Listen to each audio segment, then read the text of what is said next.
Dravida style means the temples in the South India. तो किस तरह के temples हैं? Now these are the temples. North India में क्या था? शिखर था. यहाँ पे क्या बोलते हैं? विमान, not the वाहन. This is विमान. ठीक है, ये विमान है. अभी तक हम क्या बोल रहे थे इसे? शिखर इन नॉर्थ इंडिया. तो जो शिखर है दैट इज कॉल्ड विमान इन द्रविड़ स्टाइल. ओके, तो दिस इज विमान, pyramidal shape. Okay, and you can see in the picture that the temple has large area, acres of land under it.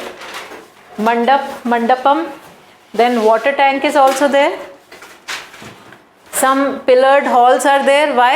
So these halls are basically, अगर if some marriage also can solemnize within the temple, तो कोई शादी हो रही है, शादी की ceremony के लिए, और for various events like dancing, ठीक है, for education.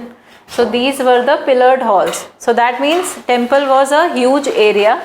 I told you it is not just, it was not only the religious place of worship, it provided employment to number of people. Okay, so priest की residential buildings were also there within the temple premises. Some administrative buildings were also there. Okay, then shops would be there within the temple.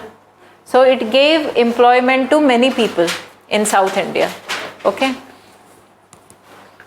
so Viman, and one important addition. So you can see this is the large temple. It would have boundary wall, and these are the gateways known as Gopuram.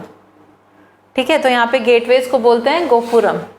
No such gateways were there in the Nagara style, but here what happens, important structure was added which is known as Gopuram, and you will see as we will progress in the Dravida style, these Gopuram became really huge, huger than the Viman.